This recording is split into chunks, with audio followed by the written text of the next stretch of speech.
This is Wayne Dyer, and I'm here to talk to you for the next 90 minutes or so about a book that I wrote back in the 1970s, in 1975, in fact. It was first published in 1976.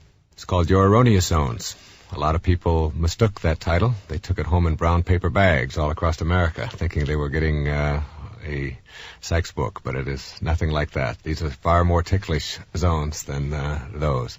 This is a book that skyrocketed to the top of the bestseller list and stayed there for a couple of years. It is a book that turned my life around in many, many ways, many, many positive ways. At the time, I was teaching at a university, at St. John's University in New York, when I wrote this book. I subsequently left that position and have written many books since that time. And also have produced a lot of audio tapes and have become a lecturer, and many, many changes have taken place. So many, many years after the publication of this book, I've been asked to do a audio tape about Your Erroneous Zones. It's an exciting prospect for me to go back into this book that has been so impactful in my life and in the lives of, estimated around the world, some 30 million copies of this book have been sold in all of the different foreign editions and the United States also. And the way to take a look at this book and look at the concepts that I was writing about back then is to understand the concept of what erroneous zones means. Your erroneous zones is obviously the key word in there is erroneous, and the word erroneous means error. And this is a book about the errors that people make in their lives as they go through their life and try to manage their own emotions. I think I've had more comments to me since this book was published about the one thing that seemed to be the most important to them as they read this book was that they learned that they had control over their own emotions. In writing this book and sitting down to write Erroneous Zones and talking about these concepts today, I think the most important thing that you can get out of this is to understand that you are a choice-making individual, and that all of the conditions that you find yourself in your life, all of the circumstances of your life, all of the emotional reactions that you have to all of the people and all of the things and events and so on that take place in your life are really choices. And that's a very difficult thing for a lot of people to get, because they're raised to believe that I can't help the way I feel. I have a right to be miserable when somebody treats me in a certain way.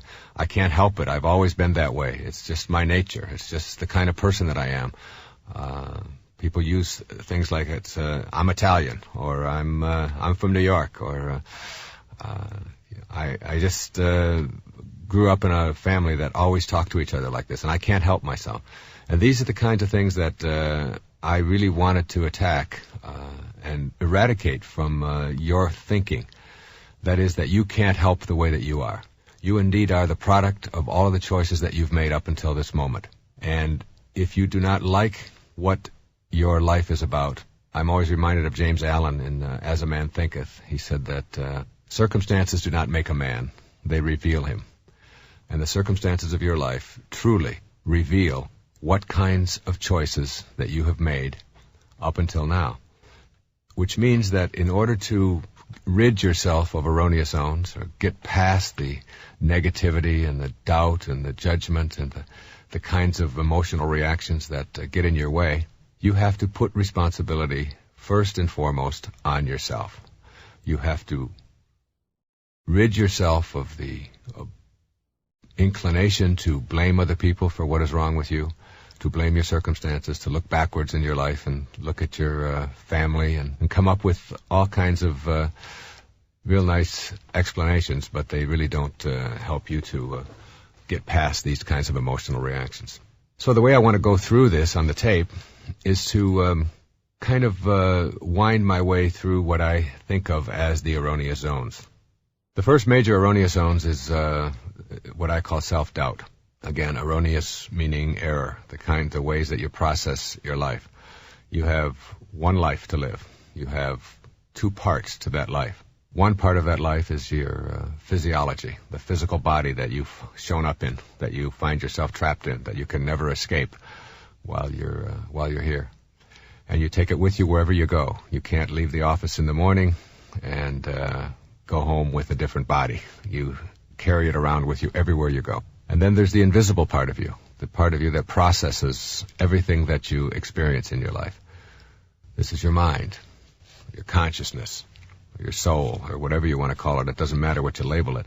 It's just understanding that how you process and perceive yourself is determined not by what other people tell you, as much as you'd like to believe that, but in fact by how you have chosen to process yourself. And what you want to learn how to do right off the bat, at the very beginning, is to understand that disliking yourself or experiencing self-rejection or putting yourself down or finding fault with yourself or looking at your body and telling yourself all the things about it that you don't like. Like you may be too tall. You might tell yourself that you're too short. You might tell yourself that you're too heavy, that you're too light, that you're any number of things. And you can go through every organ in your body. And some people do this very thing and find all kinds of reasons why they don't like this, they don't like that, they don't like the size of their legs, they don't like the size of their breasts, they don't like the way their hair is, they don't like their eyes, they don't like their ears, their nose is too big. It's an endless. And this is like a burden that you place on yourself in your life. And it's something that you want to really begin to process in a different way. And a way to process it is to say, what do I get out of this? What's the point in me disliking myself or finding fault with myself? It's the only self I have. Instead of doing that and keeping myself miserable, what I'm going to do is look in the mirror and say to myself, this is the body that I have shown up in, for whatever reason, whether it was my plan, or whether it was God's plan, whether it was my parents' plan, whether it was a conspiracy, whatever, it is still the reality. And I am going to accept the reality of what I have shown up in and see it as my curriculum to a higher place. The body that you're in, whether it's in a wheelchair, whether it's blind, whether it's deaf, whether it's tall, whether it's short or black, white, whatever it may be, it is still your curriculum. It's what you have to use to get to the highest place that you want to be in your life. So rejecting it is really rejecting your entire life curriculum. And you have to really look at the whole idea of, in our culture, it's almost, I think I have been asked the question on talk shows across America more about this particular subject than anything else. And the question is, isn't it selfish? Aren't you promoting selfishness? Aren't you telling people that they should love themselves and reject all other people and so on? And I'd like to put that to rest right here. The first thing you have to ask yourself is, what does it mean to be selfish? To be selfish is to be a burden to another human being. Whenever you find yourself a burden to somebody else or someone else is a burden to you, that is a very selfish act. The person who dislikes himself, believe it or not, is the biggest burden to be around in the world. This is someone who is never happy, doesn't know how to make themselves happy, is using other people to try to get them to be happy, is always blaming other people for the conditions of their life. The person who has self-doubt or self-rejection doesn't know how to enjoy their life. And being around a person who doesn't enjoy their life is burdensome. The person who does love themselves, who feels good about themselves, who, if you ask the question, do you love yourself, there's not even an issue there. There's not even a question involved. It's simply, of course I do. This is me. This is all I have. Of course I love myself. Why wouldn't I? Why would I ever put myself down? It has nothing to do with being conceited or finding fault with other people or making yourself better than anybody else. It has nothing to do with that. It has to do with the simple notion that in order for me to be happy, I have to love myself. In order to be able to be free from being a burden to somebody else, I have to know how to enjoy my life. If I know how to enjoy my life, it means that I am loving the life that I'm having, and that means I'm loving the body that I'm in. I'm loving the self that I am. And therefore, you will not be a burden to anybody else. The person who loves themselves is never a burden to anyone else unless it's conceit. And conceit is just another form of trying to get other people to pay more attention to you. But if it's just authentic self-acceptance, then it is the most important thing that you can do. And in raising children, nothing is more important in the whole educational environment than self-concept, self-esteem.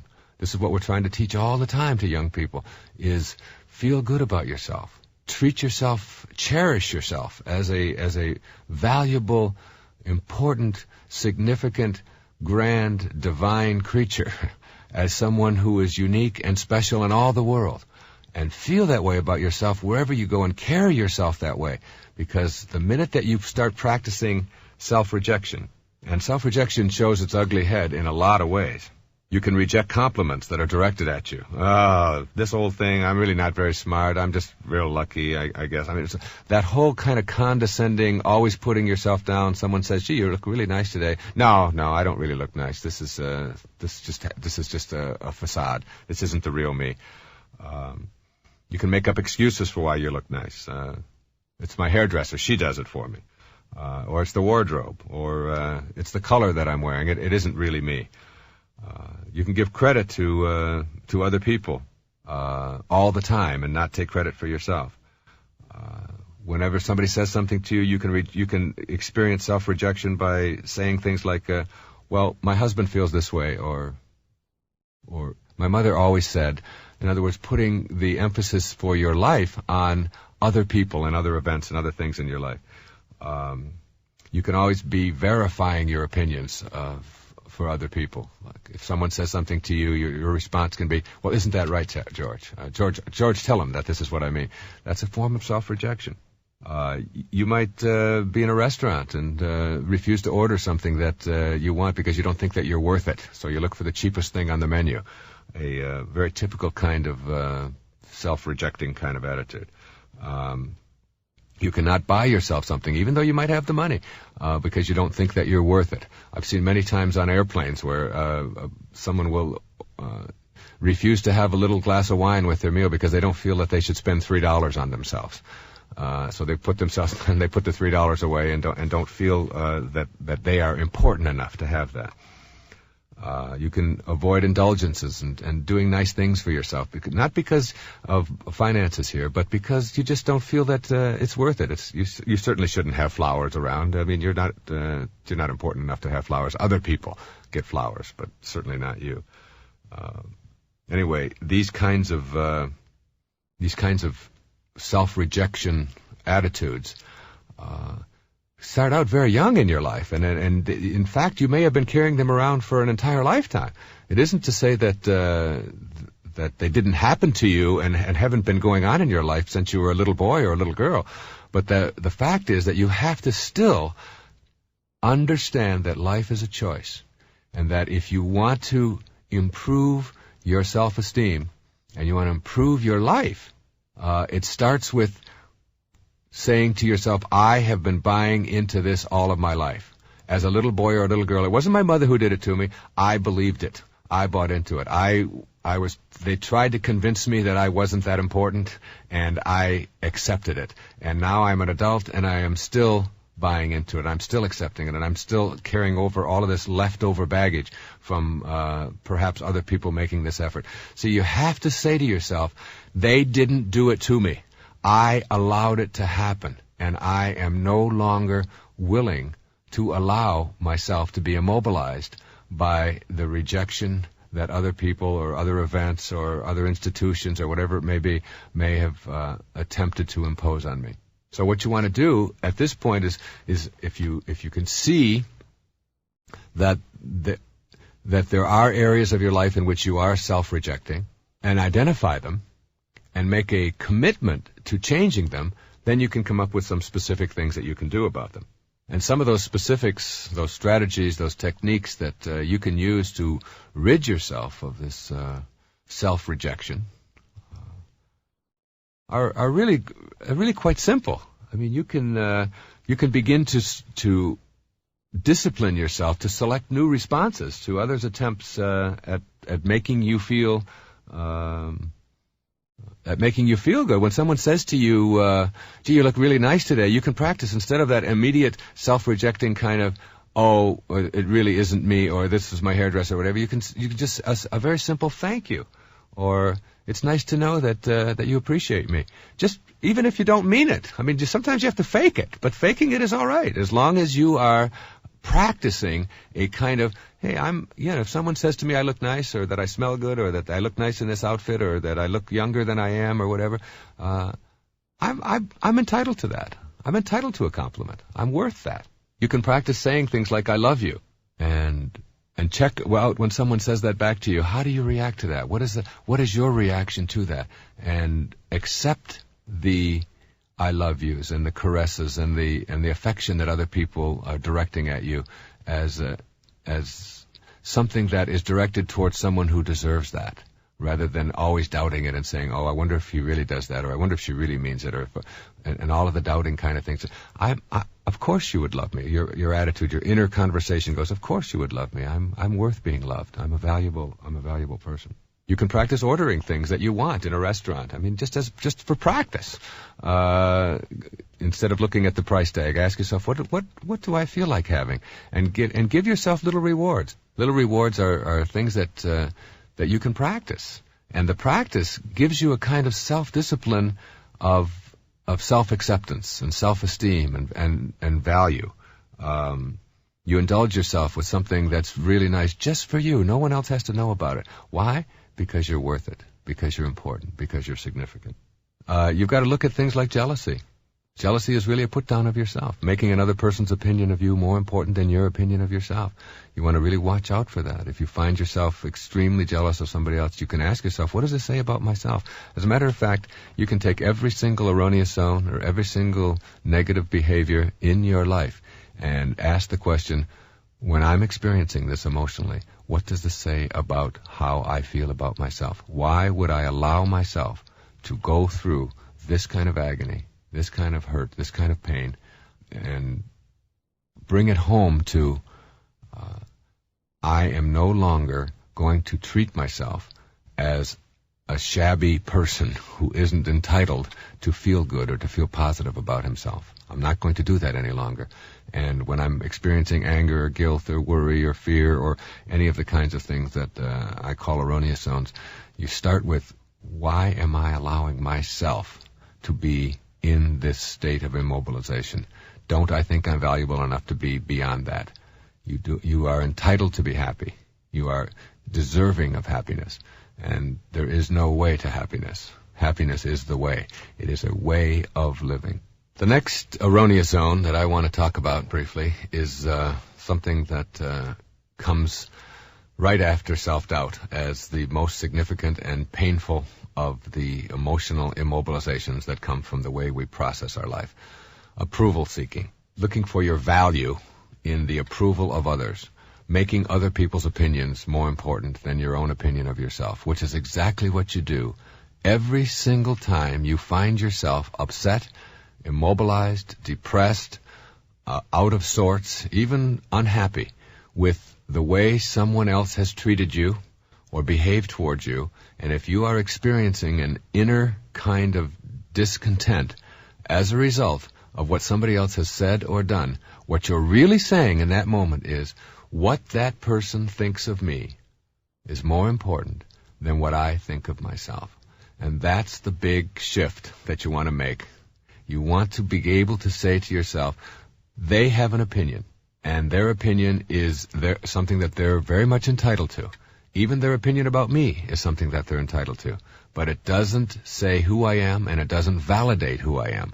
Who I am is how I choose to process my life. And if there are certain people in it who do not like what I'm doing, or who find fault with what I'm doing, or who disagree with what I'm doing, or are really even unhappy with what I'm doing, that is normal and in the way of things. One of the great things that you learn when you are involved in political elections is that a landslide, like in the 1972 election, I believe it was George McGovern against Nixon, and it was considered the greatest political landslide in American history. And a lot of people don't realize that about 47% of the people in this country voted for George McGovern for president. In politics, if you get half of the people plus 3% on your side, you got a landslide.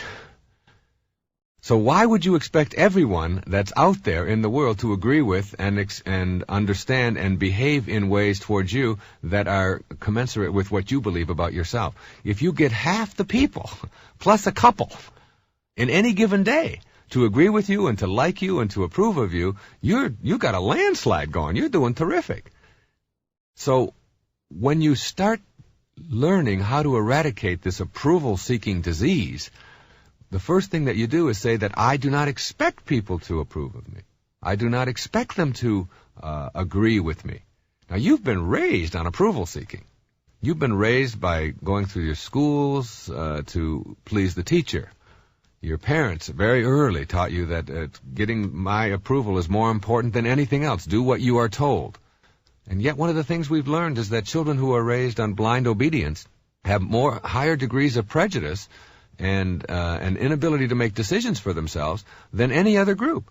It's obvious. If someone is just told what to think and how to think and what to do and where to go and what their values are and are never allowed to think for themselves, then they will prejudge everyone that they're told to prejudge. They'll hate who they're told to hate, and making decisions will be something that'll be impossible for them to do. They're the kind of people who go around and when they are at a restaurant and they say, someone will say to them, well, what kind of food do you like? Oh, I like Italian. And someone sitting next to them say, Italian? Ugh, I hate it. Well, I don't mean I really like Italian. I mean I like Chinese. Chinese? You like that? It's like bait. I don't really like the Chinese food. I really prefer, and it's like their opinion isn't located within themselves. Their opinion is located in whatever anybody around them is saying. Very much like politicians, who are constantly trying to get the approval of everybody for everything that they say. And if they're talking to a group over here who are, say, pro-guns or whatever, or pro-abortion, whatever, then they will come out and say exactly what they think the audience wants them to hear. And then the next day they'll say something else to a different audience. Now that's one thing in politics, but your life isn't politics. Your life is very personal, and that's what we're talking about here. You do not want to be the kind of person who is always looking at what somebody else is going to say or how they're going to react in order for you to be happy. As a school counselor and as a therapist for years and as a teacher, I used to tell my students who would say to me, okay, I agree with you, but I still want their approval.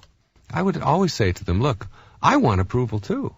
I mean, I go out in front of an audience, and when I finish, they give me a standing ovation. I'm really happy. That makes me feel very, very good. I love approval. I want approval. I enjoy approval. But I don't need approval. A need is something that you can't survive without. I need oxygen. I will admit to that. And I need sleep, and I need to be held and loved, and I need, there's a whole lot of needs that I have. Most of them are in the physiological area, and many of them are in the psychological as well. But approval is not one of them. If you need approval, what that means is that you become immobilized without it. Like if someone in this room suddenly started taking the oxygen out of this room, I would become immobilized and die. That's a need. If someone takes the approval out of your life and you begin to wither, then you have got your self-esteem located in the wrong place. Self-esteem means self, located in the self, not located in others. Otherwise, we'd call it others' esteem or something like that. Now, you need to take a look at the people who get the most approval. Because I used to tell my students this, I'd give them this little talk about approval seeking, and that you don't want to allow other people's opinions to be more important than yourself, and you shouldn't be surprised at all when you run into disapproval. I'm never surprised at it. It's really interesting because, and that's a maturity that I think I've experienced over the years. I used to get letters from people, and if it was a negative letter, it would bother me, and I would think about it, and I would respond to it, and I would try to defend myself. And if I got a bad review of all the books, I've written many, many books and produced a lot of things, and I've spoken on a lot of places, and sometimes the review is great. As a matter of fact, when one of my books came out, I was in San Francisco, and the editor there took it apart and just tore it apart, did a whole half a page on how terrible this book was. The same day in Cincinnati, in the Enquirer, on the opposite side of the country, was a review saying what a terrific, great book this was.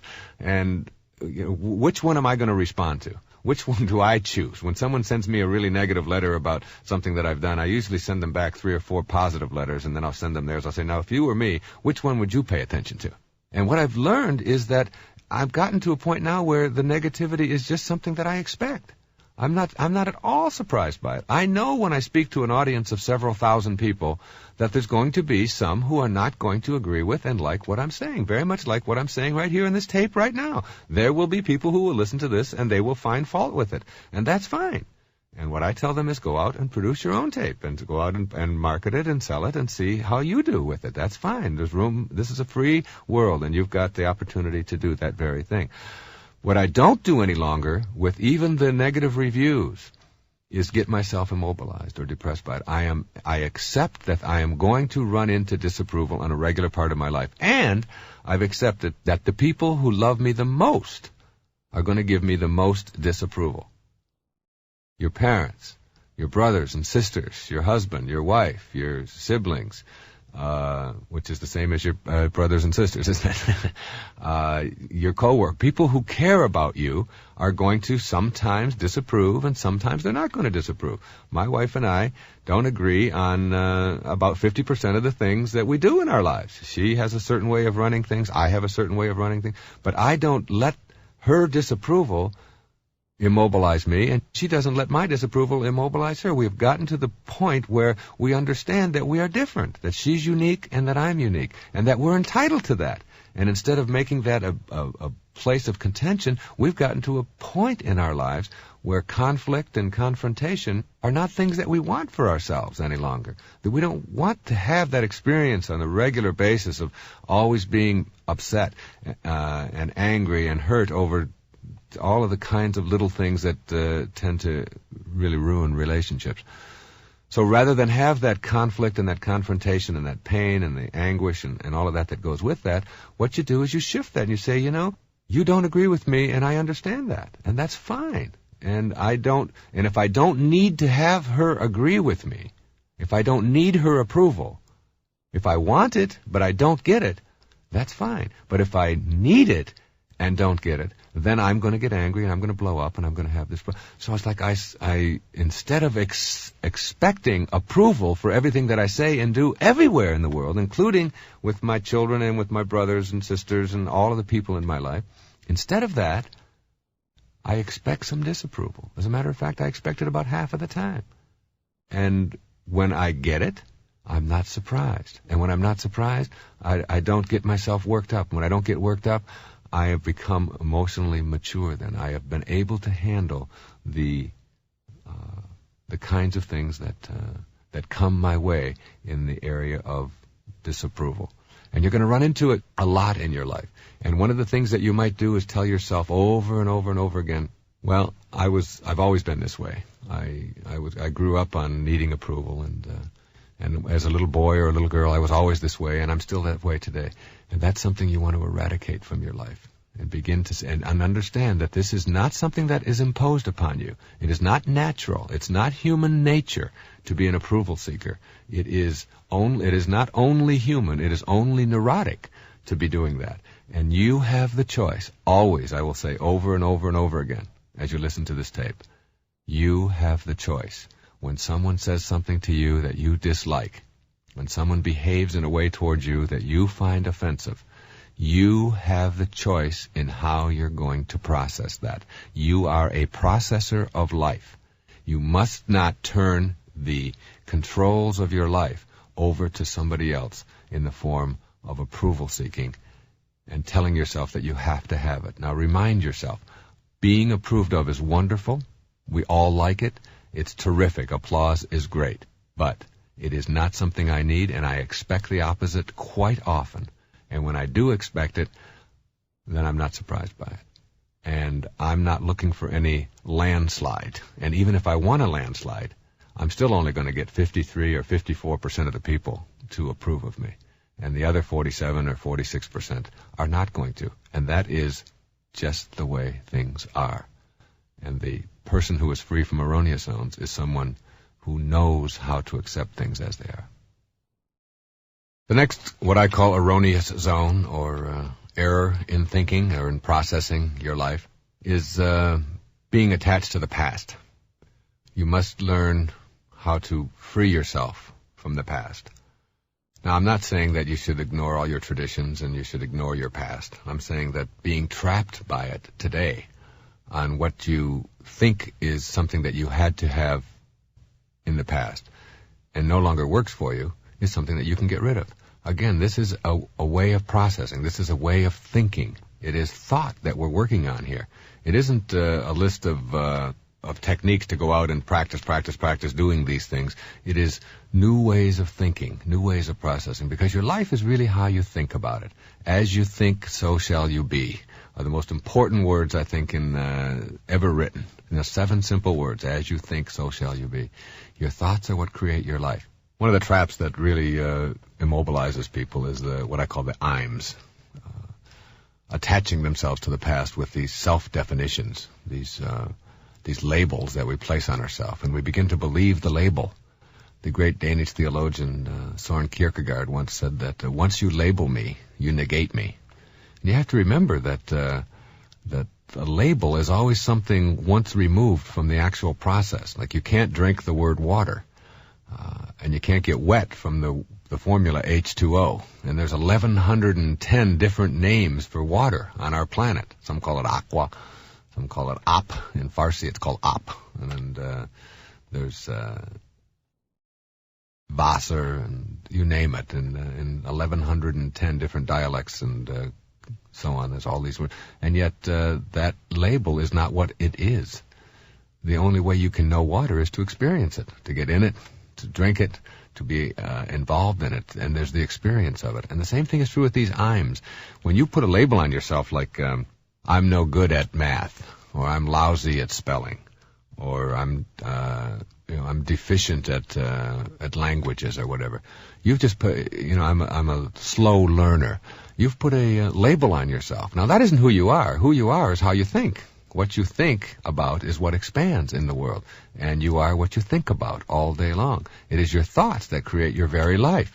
And all of these definitions that you place on yourself are just things that keep you from being able to go out and do something about improving the quality of your life. Like if you put I call it the I'm circle. If you say something like, I'm shy. I've always been that way. That's my nature. It's just the kind of person I am. I can't help it. I've always been that way. And you hear these sentences over and over and over again. If you believe that, if that becomes who you are, if that label becomes your reality, then you're acting on that, the way of processing who you are. And if you say to yourself, I'm shy, and then you see yourself at a gathering, a social gathering, and you see a group of attractive people, then you'd like to go over and talk to them, and you say, I think I'll go over and talk to those people. You say, and then you start over there, and you're on your way over, and then you say, oh, wait, I can't do that. Why not? Well, because I'm shy. And there you go into this trap. You get yourself into this circle of neurosis in which you can never escape because you are living by the label. As soon as you put the label on yourself, you are no longer willing to do what it takes to overcome this thing that you have imposed upon yourself.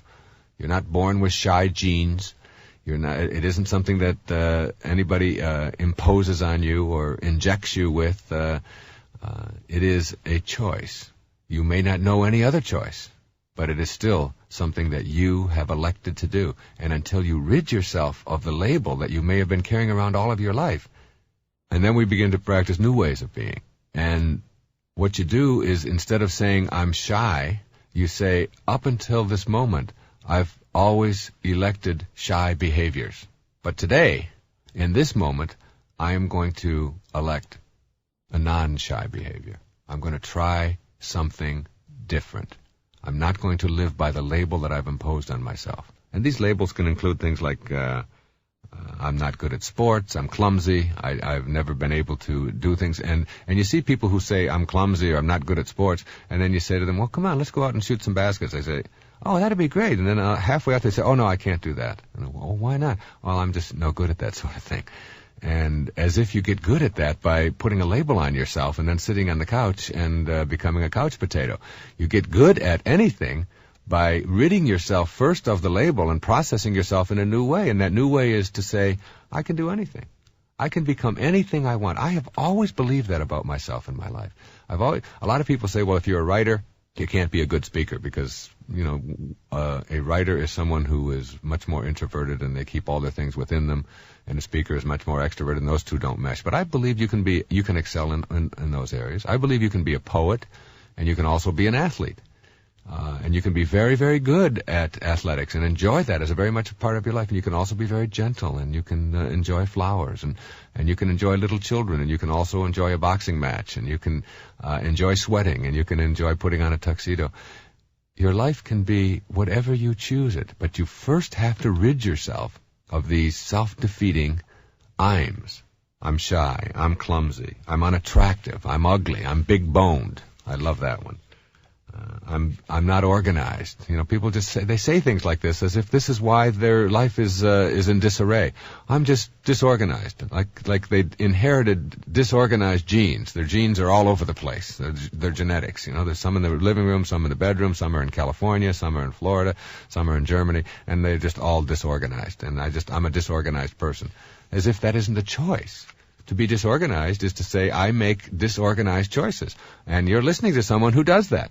But and every now and then I'll say to myself, well, I just don't like all of these details, and I hate keeping receipts, and I resent the IRS for making me keep all of these things, and it's just not the kind of person I am. And then I get a hold of myself, and I remind myself, I have chosen to be disorganized. And if I don't want to pay additional taxes, if I don't want to keep receipts, that's fine. I can just give them all of my money, and that's no problem. Or I can make the choice to, and so what I did with that, instead of telling myself constantly that I'm disorganized and resenting it, one day I just decided that I would handle my receipt problem like this. And I took 12 boxes, and I put them in my office and on the floor, and I just labeled them.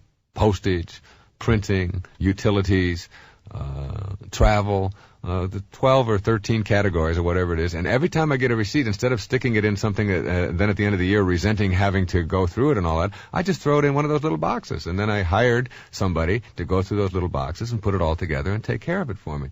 So I still don't have to fool myself into believing that this is something that I enjoy doing. Isn't this terrific? I just simply say, in order to be as happy and effective as I can be, this is a solution. This is a way of dealing with that. And you get people saying things like, I'm forgetful. I can never remember anybody's name. It's just somebody introduces me to someone, and then I've forgotten their name in the next moment. Well, that's a choice. That isn't something that happens because you've got some kind of deficiency in your brain or in your memory. It's because you have not paid attention to that kind of thing. And instead of putting a label on yourself of I'm forgetful and that gets in my way, if it does get in your way and you don't like it about yourself, what you want to do is shift that, transfer that to I am going to change that about myself. Then today, the first 3 people that I'm introduced to, I'm going to repeat their name over and over again in my mind, and I'm going to come up with some kind of an image in my mind so that I will not forget this person's name. And lo and behold, you have shifted an I'm from I'm forgetful to I'm really good at remembering. And you now have a whole new way of processing your life. I love the ones that are things like I'm Italian, or I'm German, or I'm Irish, or I'm black, or I'm Chinese. And therefore, and whatever the stereotypes that go with these various labels that you put on yourself, these are the things these are just the things that I do. I mean, I have a short temper, or I'm very sloppy, or I'm very meticulous, or whatever it is, and you hear people saying things like this. I was in a restaurant one time, and the waiter was screaming and hollering and carrying on, and I called him over to him, and I said, what are you doing? You're getting yourself all worked up. Your blood pressure's going up. You're going to have a heart attack before you're 50. And he said, guess what? He said, I'm 51 and I had a heart attack 2 years ago and I'm recovering from it. I said, well, what do you do that for? What do you allow yourself to get so upset for? He said, what do you expect from me? I'm Italian. As if being Italian explained. Then he walked away as if that was an explanation for all of that. Like, he couldn't do anything about that. Everybody in my family's like that. We're all this, the way, and that. Well, you can be any way that you want to be. That's the most important thing that you can learn from this tape and from reading Erroneous Zones. And that is that you can choose the kind of personality you are going to have. It is not something you're stuck with. It's not something that you just have to have, even though you may have never elected anything to the contrary. You can go out. My wife went out and decided that she was going to get good at something athletic, and she had never done anything very much athletic before in her life, and she took up bowling, and she went out, and you should see her now. She's unbelievable. And a year ago, she couldn't even lift the ball. She didn't even know where to put her fingers, and she's putting her thumb in the finger hole and throwing it the wrong way and dropping. And now she goes out there, and she's unbelievable. She made the choice. She got rid of the self-definition, I'm not good at athletics. And I've seen people do this in many, many areas of their life. I've heard people say over and over again, I'm no good at drawing, I'm not artistic, or I'm not musical. And then they stay away from that for their entire life. And that's what I'm saying. You have to break free from the attachment to the past. You may have been in a music class, as I was. I was in the 6th grade, and we had my music teacher's name was Mrs. Slyman. I still remember it. And the whole class had to sing, and she said to me, Wayne, when we get to the part where everybody sings, you just mouth the words, because we don't want to hear your voice. It's that bad. And since that time, I mean, that was in the 6th grade. We're talking 40 years ago. I'm still hanging on in some ways to that belief that I'm not very musical. And the way that I've challenged that in recent years is when I'll be speaking in front of thousands of people, I will break out into song. I will sing to them. I was on the Dinah Shore show, and she asked me, I told her that story, and she asked me, she said, come on out and sing. And I went out and sang this Row, Row, Row Your Boat. And when I finished the whole thing, she said, Wayne, you are the most positive person I've ever met, and you positively cannot sing. But it didn't matter. The fact is that I wasn't looking for anybody else's approval, any of that. What I'm saying to you is that if you hang on to that, if you're attached to the belief that you can't do something because you've always been told that, or because you're just like your father, or you inherited that from your mother. You hear families saying this over and over again. Oh, he got that from his grandfather, and oh, he got this from his great-grandmother, and all of that. That's nonsense. You are what you choose to be, not what you inherit. And you've got to know in your soul that you have the capacity to be anything that you want, that you are a purposeful, divine creature, and that you can create anything you want for yourself in your life. And the first thing you have to do is get rid of all of those self-defeating I'ms. I'm old. I'm tired. I can't help it. I always tell people, look, don't let an old person move into your body. It's your body. You can do anything you want with it. And if you start walking slow, and if you start stooping yourself over, and you start minimizing your energy levels, and sitting around a lot, and feeling sorry for yourself, and watching the world go by, before long, you're going to be immobilized throughout your entire life. Don't let that old person move in. Keep yourself young and vibrant, not youthful necessarily. I mean, be grateful for whatever age that you are. But don't take on those habits that are going to keep you from being able to do anything you want. There's no age out there. I mean, I watched Norman Vincent Peale get up in front of an audience, and he's in his mid-90s. And he's got more energy than some people I know in their 20s and 30s. And it's an attitude. It's a belief. This is a man who was one of the pioneers of the positive thinking movement. And his whole life has been a testament to that. And I've seen it over and over again. And I also see people who are exactly the opposite. You don't have to be. Tiredness is a choice. Fatigue is a choice. You don't get tired when you have something pleasant to do. Your life is working when you're inspired. And being inspired means to think inspirational thoughts about yourself.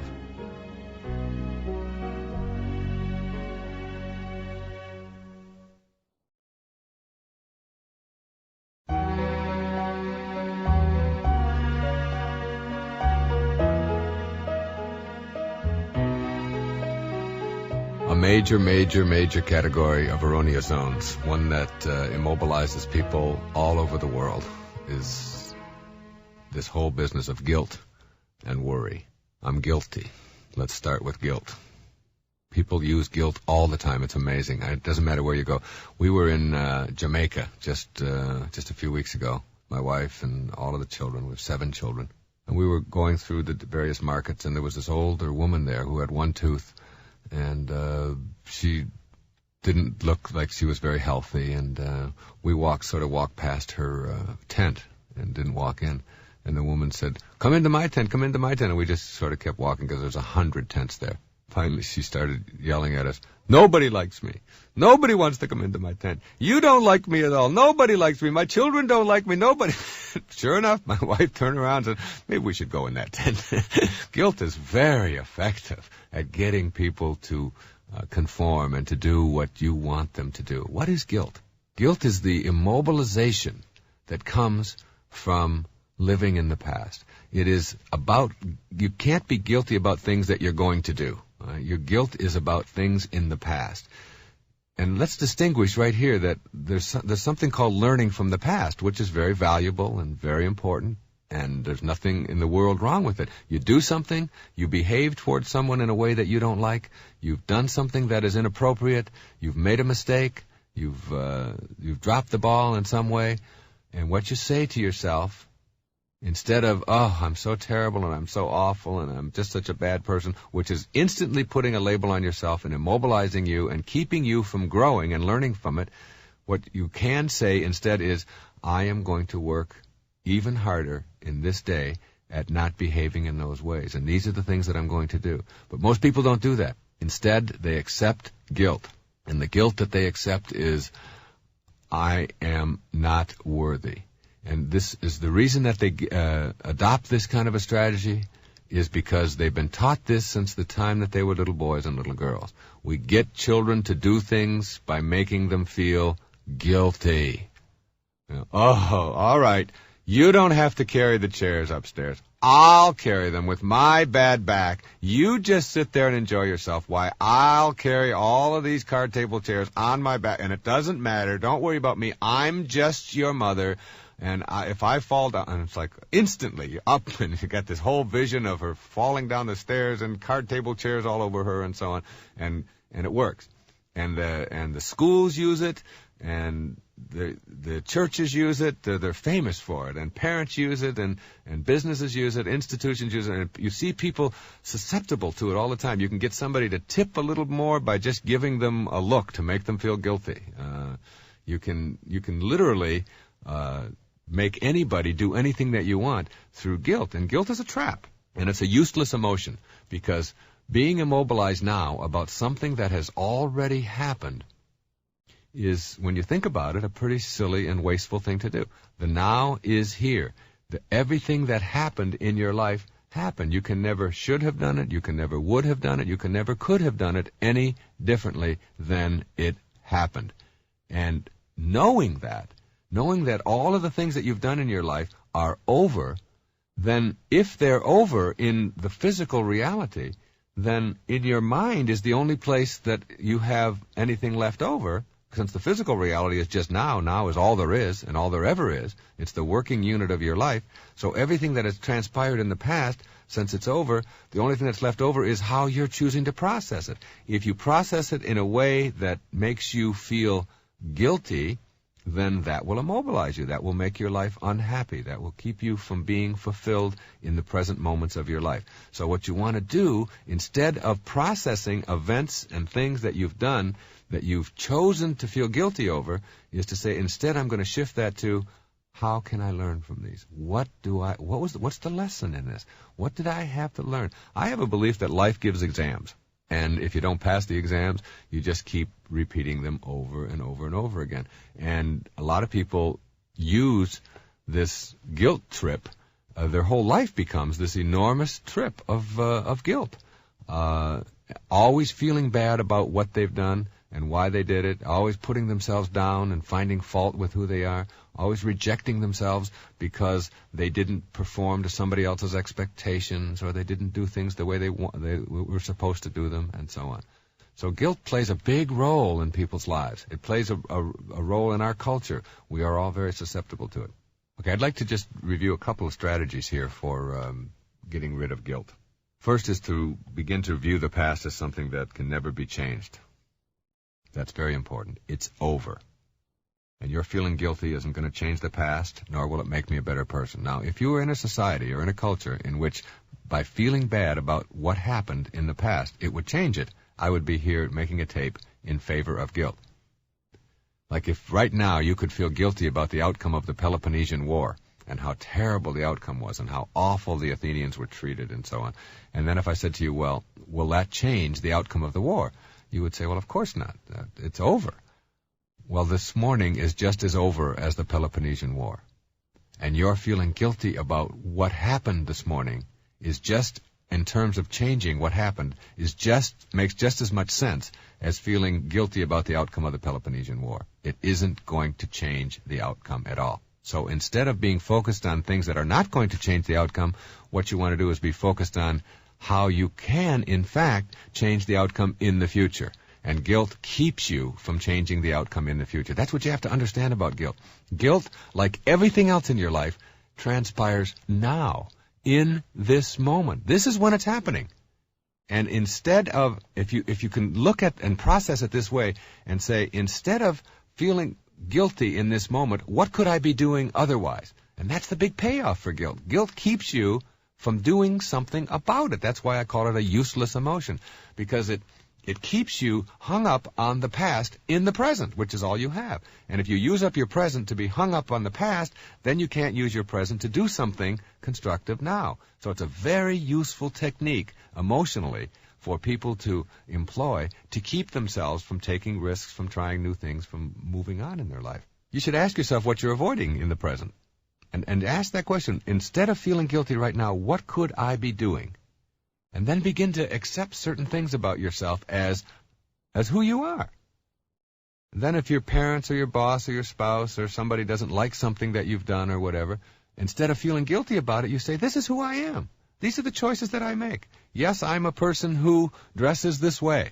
And if somebody else doesn't like it, like if it's a relative or whatever, and they don't like it, this is still who I am. And even though I'm not going to rub it in anybody else's face, I am not going to choose guilt when they respond negatively to who I am, to how I dress, to what I say, to the language that I use, to the people that I go out with, to the car that I drive, to the job that I have, to whatever it is. It's endless. There's always going to be people out there who aren't going to like it. But if you feel guilty about that, then you're giving them control of your life. And the only reason people use guilt in your life is just like the woman in Jamaica.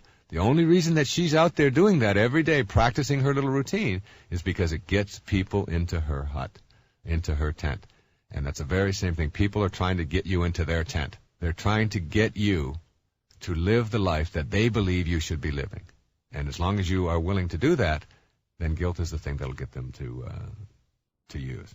You've got to begin to teach people in your life who use guilt on you that it is no longer something that is going to work. Now, how do you do that? You don't do it with a lot of arguments. You don't do it with a lot of talk. You teach people with behavior, not with words. What you are speaks so loud, I can't hear what you say. So what you do is you let people know as they start using guilt on you that it isn't going to do any good at all. That you're still going to dress the way you want to. You're still going to be with the people that you want. And you can simply say things like, I understand that you don't approve of that. I understand you don't like that. This is who I am. This is what I've chosen. And begin to see that you start to feel good about that. It is something that makes you feel strong. And you begin, and people always like strength, not weakness. And that's true about ourselves as well. We like ourselves when we're strong, when we resist an addiction, when we resist doing something that we know is self-defeating.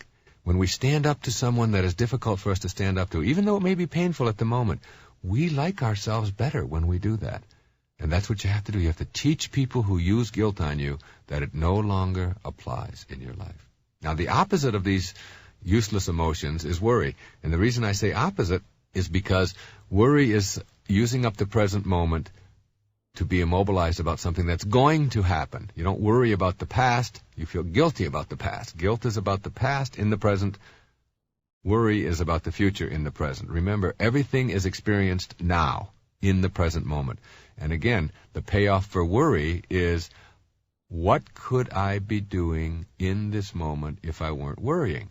And then you say, well, my worry is keeping me from doing these things, taking this action, changing this behavior, moving on in a new direction, getting out of that relationship, whatever. Now, people worry about everything. People worry about their health. People worry about their children. They worry about dying. They worry about their job and the economy and having a heart attack and security and everybody else's happiness. And am I doing the right thing? And the prices and whether the economy is going to collapse and accidents and what if I have one and what do other people think about me and my weight and my money and my car breaking down and my bills and my parents maybe getting sick or getting into heaven or what if there's no God, or the weather, or getting old, or flying, or my daughter's virginity, or talking in front of groups, or going into the city. And even the most neurotic of all is, worrying about having nothing to worry about, which I've had people do. I don't have anything to worry about, but then that's what worries me, because I just know that when I don't have anything to worry about, then something's going to go bad, and there they go off again. Now, here's the greatest piece of advice that any human being could ever receive. I know that sounds a little bit on the conceited side, but it is the most important advice that you could ever get about worry. Listen carefully.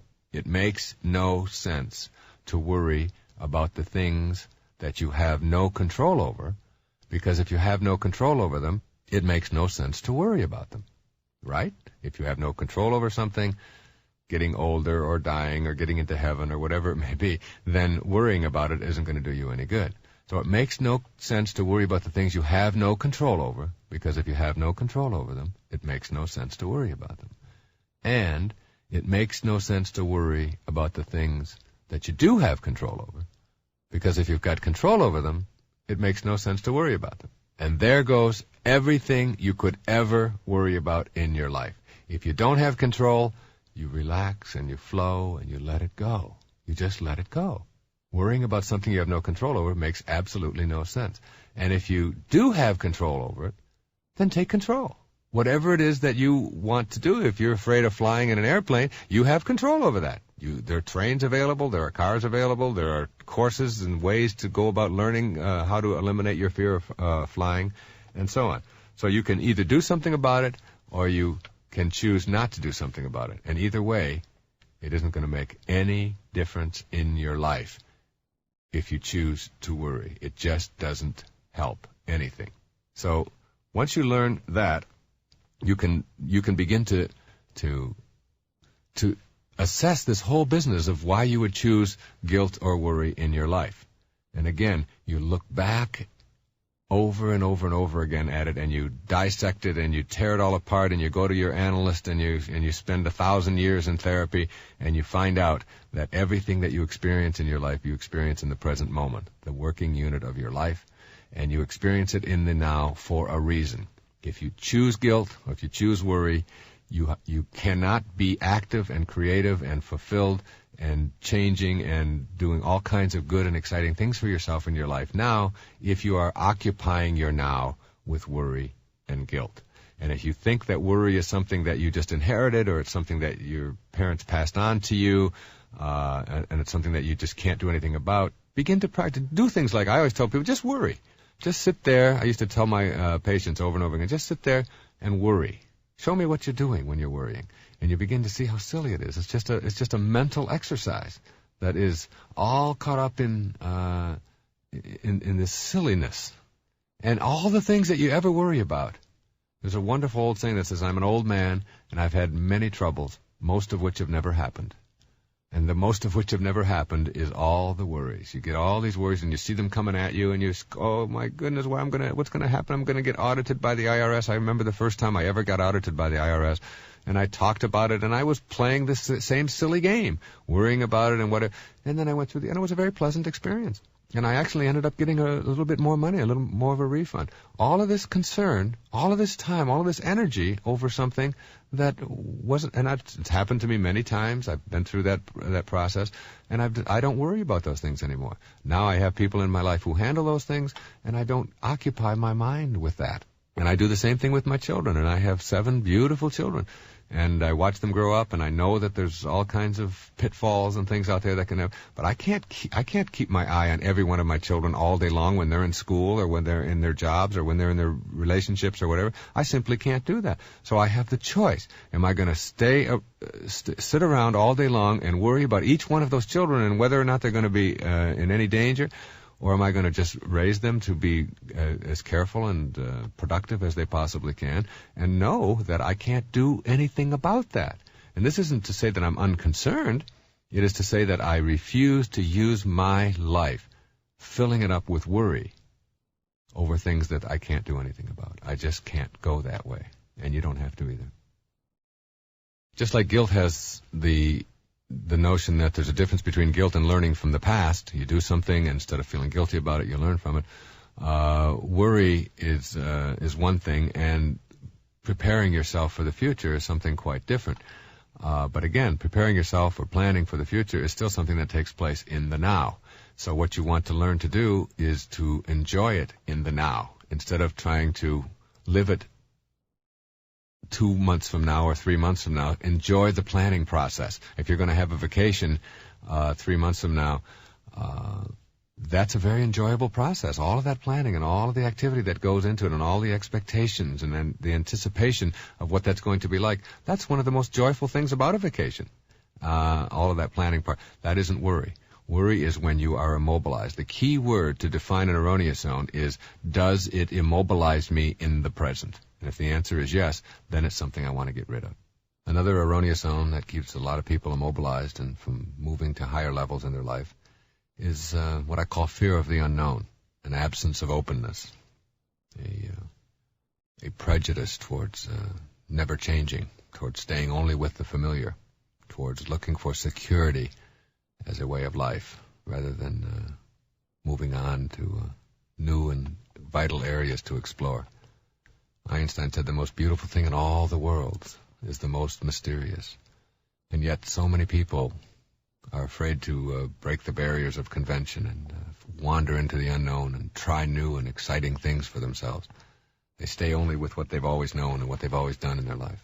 There's a wonderful Zen saying that says, when the student is ready, the teacher will appear.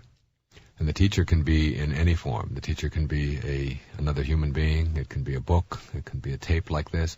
It can be anything at all that might show up in your life.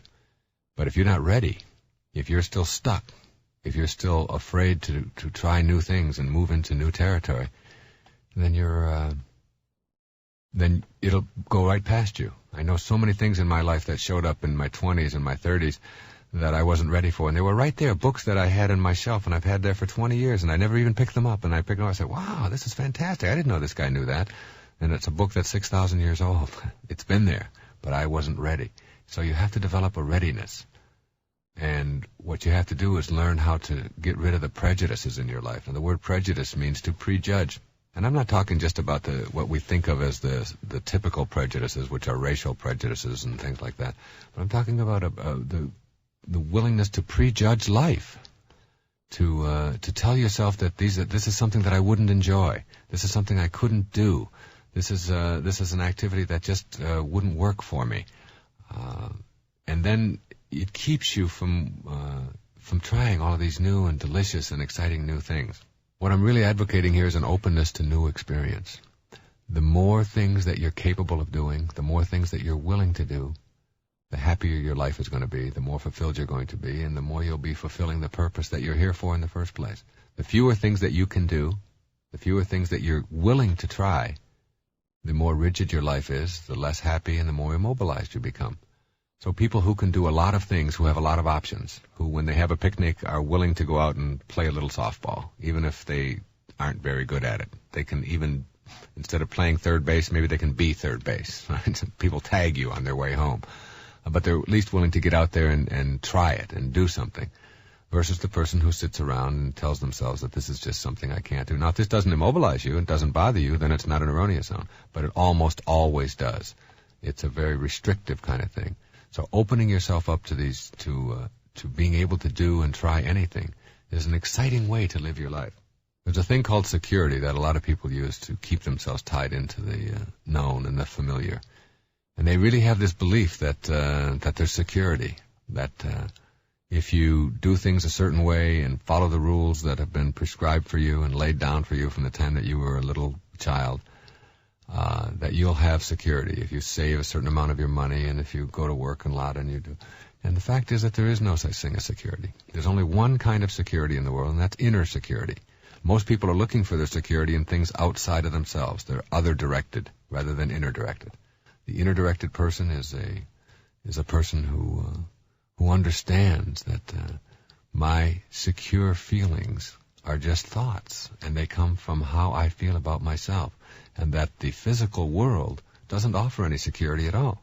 I mean, we are born into it, and we're here for a short time, and then we die. And when we die and how we die is something that each one of us thinks about and gets concerned about. And what happens to us after we die, there's no security out there. None of us know how much time that we have. The future is a thought. The future is always the future, and it's just a thought. It's just a whimsical kind of invisible, dimensionless, formless, amorphous kind of thing inside of our consciousness that determines whether or not we're secure or insecure. You're not going to get security from having money or from having a lot of power. If power comes from being able to control others, what happens when the others disappear? Your power is gone. If security comes from being glamorous and beautiful and exciting, where is your security when the glamour leaves? And it leaves all of us. If it comes from being able to dominate someone else, if that's what makes you secure, what happens when those people leave? Your security is gone. You see, security is something that you can never get. It's an illusion. And once you know that, then you begin to wander through life and explore the unknown and not be looking for the safe haven. There's a wonderful poem by James Cavanaugh, who's a dear, dear friend of mine, one of the finest poets in the country.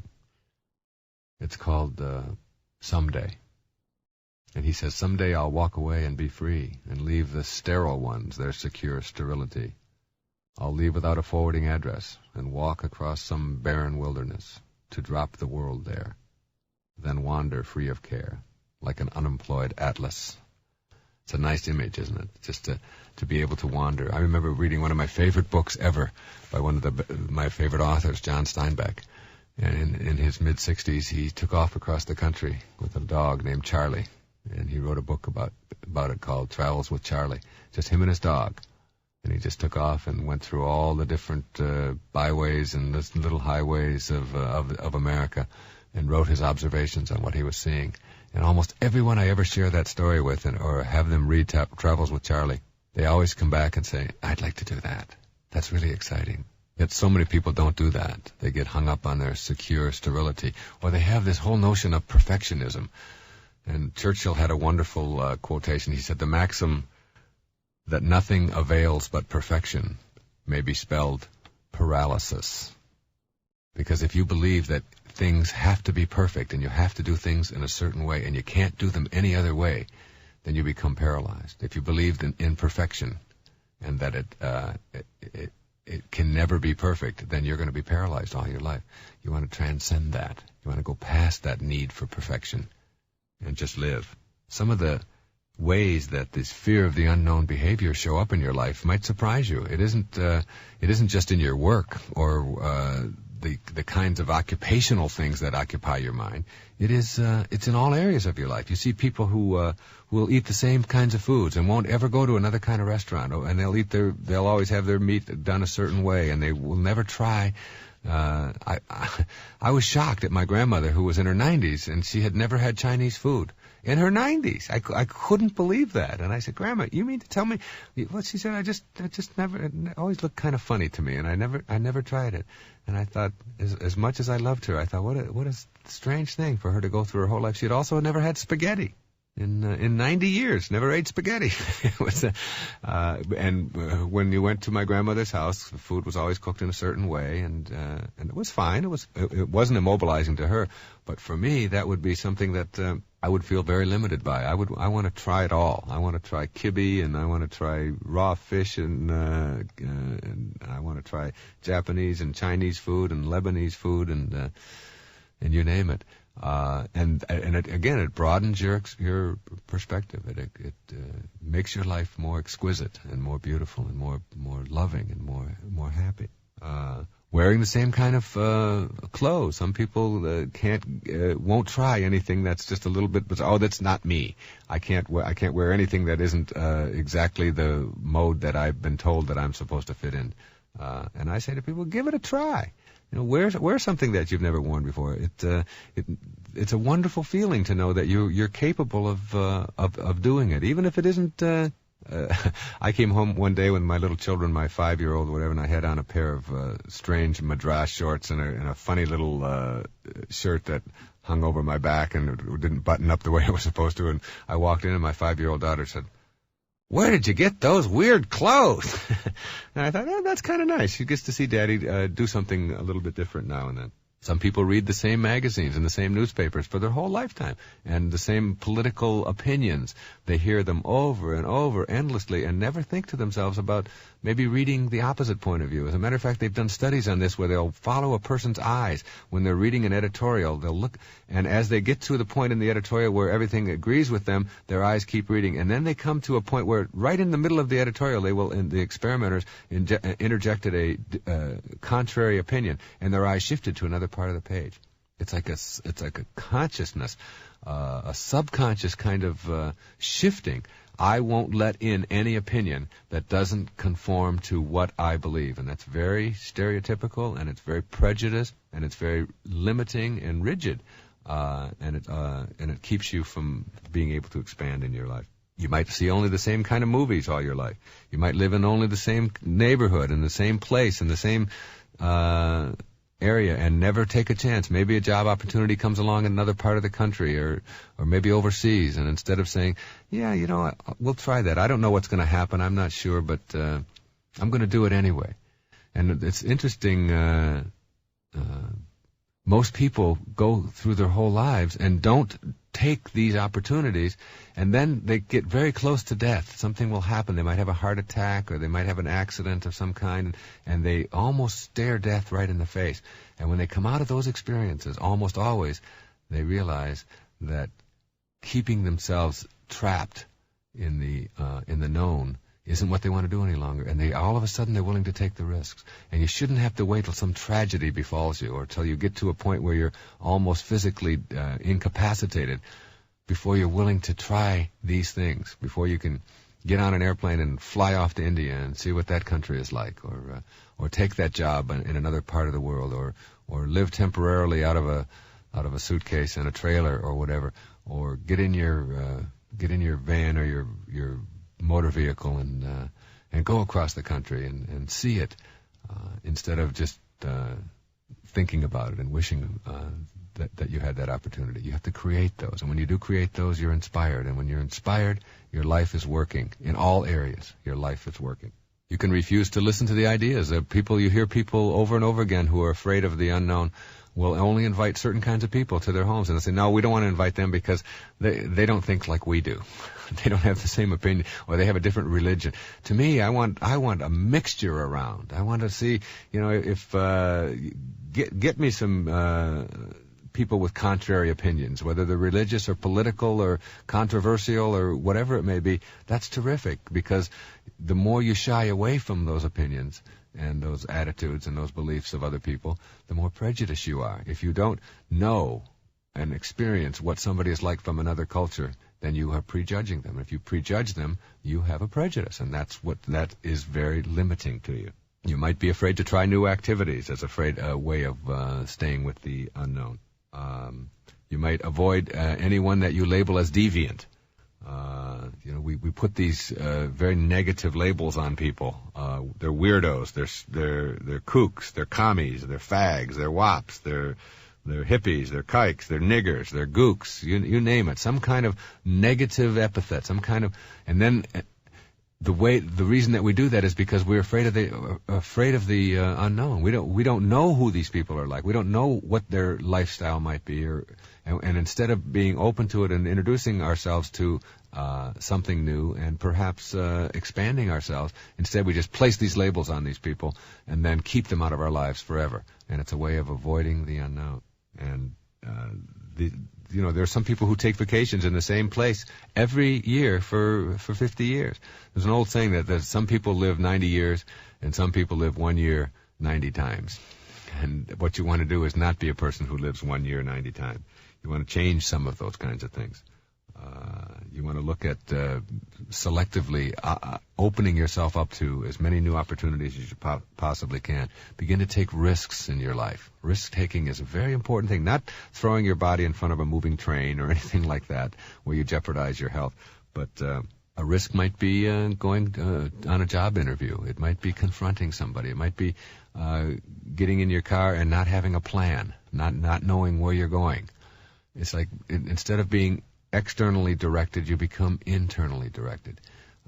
You begin to ask yourself, what is it that I would like to experience in my life? What kind of strengths would I like to exhibit?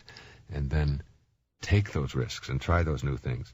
And a word needs to be said here about failure. You have to understand that you don't fail at anything in life. You can't fail at anything. That's really an important notion. Everything you do produces a result. If you take a golf ball and put it up on a golf tee and you swing at it and it dribbles off to the side, you haven't failed. You've produced a result. The question isn't whether you're willing to fail or not, or what you do, or whether or not you're a failure. The question is, what do you do with the results that you produce in your life? If you weigh 300 pounds and you want to weigh 125 pounds, you haven't failed. You've produced massive results. The question is, what do you do with the results that you have produced? Do you tell yourself that, oh, I'm no good at this, and you put a label on yourself and stay away from the unknown? Or do you make an effort to learn from what you've produced? Everybody who has any kind of an addiction of any kind, whether it's alcohol or drugs or food or whatever it may be, understands that if you're going to get over the addiction, the fact is that you have to wander into unknown territory. You have to leave that behavior behind you. And you can get support groups, and you can get into every kind of organization, and you can have detox programs, and you can do 1,000 different things.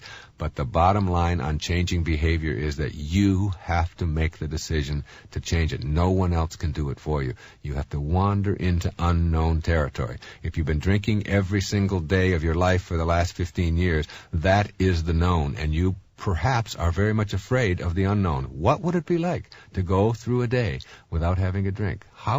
What would it be like to have a meal without having to drink something? Or what would it be like to not use cocaine today? Or what would it be like, and instead of taking the chance and wandering into the unknown in a whole new area, you go back with the familiar. That is those who have addictions, and whether it's coffee or whether it's food or anything else, it is still a fear of moving into a new territory. And the fact is that the fear is all in your mind. It's only a thought. A new and healthy and fulfilling and exciting and exquisite life is only a thought away. You change around the expectation that this is going to be tough or that I can't do this, and instead shift it to I can do anything, I can be anything, I can experience anything, one meal at a time, one day at a time, and I can make anything happen for myself. And that's how you change behavior, by wandering into the unknown rather than staying with the familiar. And when the student is ready, when you are ready, you will find help and guidance available to you all over the place. And when you're not ready, that help and guidance that is always there will always seem to be missing from your life. It's just a question of readiness. All right, we have a few more erroneous zones that's important to cover here as we move towards the end of this tape. One of them I call in the book the justice trap. That is demanding for yourself that life be fair. Being upset when it isn't. Being upset when other people make more money than you do. Comparing yourself continuously to other people. Finding fault with others. Instead of cultivating your own garden, as Voltaire told us to do in Candide, cultivate your own garden. You're busy cultivating everybody else's garden. If somebody else wants to grow rutabagas and you want to grow cucumbers, then grow your cucumbers and keep your nose out of other people's gardens, and you'll find yourself a lot happier. So don't be looking for fairness or justice or everything being exactly equal. If you want to get ahead in life and make your life all that you know you can make of it, then you've got to simply say to yourself, why am I choosing not to do that? Anything that you can visualize, anything that you can get into your mind or your consciousness and visualize, an image for yourself, you have the capacity to bring into the world. The ancestor to every single action in your life is a thought. A thought. Thoughts first, then action. You can't have an action without a thought preceding it. So the question is, what kind of thoughts do I have? Do I have thoughts that go around saying, oh, that the world is just a bad place? If that's what you believe, then that's what will expand for you. If you believe that the world is a terrible place and it's filled with all kinds of corruption and it's filled with criminals and it's filled with precariousness and so on, then that will be your experience, because that's what you carry around in your mind. What you think about expands. As you think, so shall you be. Right from Proverbs. It's the most important words in there. And if that's what your thoughts are, and you're demanding justice for yourself by comparing yourself to others, and looking for reasons to be unhappy, if you argue for your limitations, you're going to get your limitations. If you argue for your happiness, you're going to get your happiness. And one of the things that you want to avoid is one of the erroneous zones I call procrastination, which is simply hoping and wishing and filling yourself with maybes and being bored and all of these kinds of things. If you sit around and hope and wish and say maybe over and over and over again in your life, then you are simply going to be a person who is using up the present moment to fill it with wishes rather than with action. Procrastination is nothing more than a typical way to keep yourself from taking action in your life. And I have found, we just moved into a new home not too long ago, and we had about 200 boxes that had to be broken up in the garage. And I looked at those boxes, and I knew that nobody else was going to break them up but Daddy. This is Daddy's job. And every day I'd go in and I'd look at all of those boxes, and I'd say, no, I really don't want to deal with that today, and I'd let that go.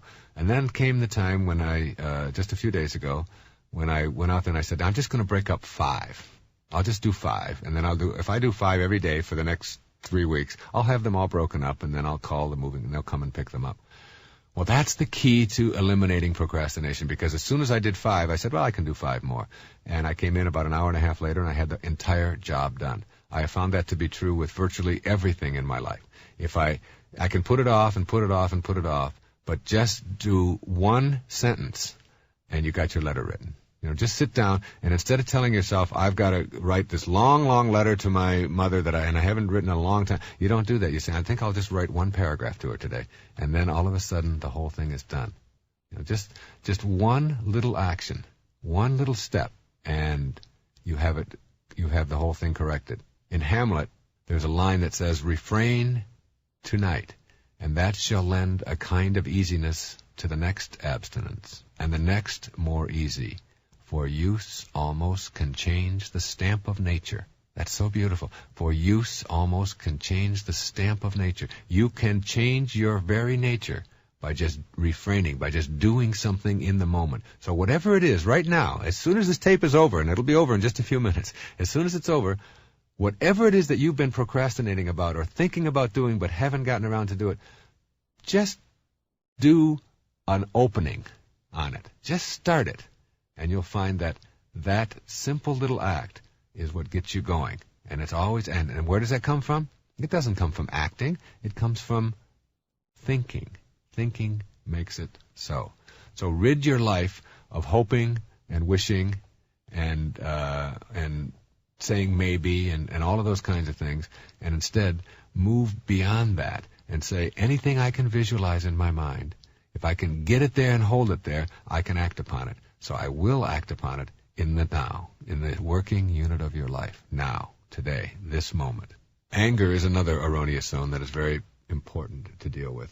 It's something that I think a lot about because there's so much of it in the world. It's the cause of almost all international crises. It's the cause of family breakups and so on. And a lot of people think that anger is just something that happens. And anger isn't. You don't have anger genes. You have choices. There's no anger in the world. There are only people thinking angry thoughts and then acting out on those thoughts. Buddha said you will not be punished for your anger. You will be punished by your anger. Your anger is something that you live with. And when you use it on somebody else or abuse somebody else with that anger and act out on it, you are carrying around the seeds of your own destruction and the destruction of others. You must know that it starts with your processing. You see an event in the world take place. You see your children do something that you don't want them to do. Someone cuts you off on the freeway or whatever. And it isn't the act that makes you angry. It's how you process the act. Always keep in mind that if you didn't know about it, then it couldn't upset you. It couldn't make you angry. So the fact is, it's your knowing. Somehow your knowing is connected to your anger. And that knowing is your processing of it. I mean, your children could all day long be failing biology and be skipping school and everything else. And if you don't know about it, you can't get angry. Now someone tells you about it and you're angry. The event didn't cause you to be angry. If the event caused you to be angry, then you would have been angry long before you knew about it because they've been doing this for 6 months. It is your processing of it.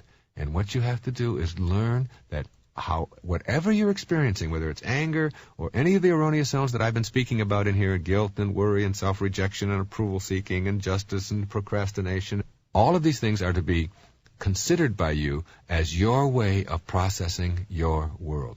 You have the choice not to be angry in a given moment. I don't care what your nationality is. I don't care what your background is. It doesn't make any difference what kind of excuse you use for hanging on to these things.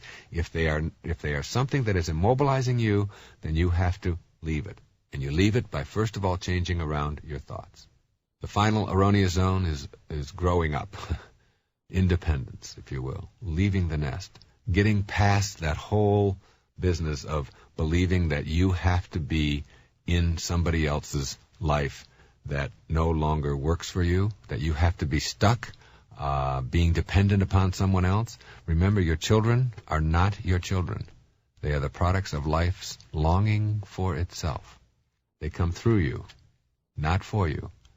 And while I strongly believe in interdependent relationships, you still have to leave the nest. You still have to, and there are many adults who never get a chance to leave the nest. They're always seeking permission. They're always asking permission of life or somebody else in it in order to make their lives happy. I'd like to conclude this tape, this labor of love, on something that I did many, many years ago, and I realized that in going through it how important all of this information still is. And there was a wonderful quote that I quoted in the last page of Erroneous Zones. And it came from a Reader's Digest piece back in 1974 called The One Sure Way to Happiness by June Callwood. And she says it this way. I couldn't say it any better. She said, "Nothing on earth renders happiness less approachable than trying to find it." Historian Will Durant described how he looked for happiness in knowledge and found only disillusionment. He then sought happiness in travel and found weariness, in wealth and found discord and worry. He looked for happiness in his writing and was only fatigued. One day he saw a woman waiting in a tiny car with a sleeping child in her arms. A man descended from a train and came over and gently kissed the woman and then the baby, very softly so as not to awaken him. The family drove off and left Durant with a stunning realization of the real nature of happiness. He relaxed and discovered that every normal function of life holds some delight. And that's the end of that quote. That is such a powerful message, that every normal function of your life, everything that you do, holds potential for delight. There is no way to happiness. Happiness is the way.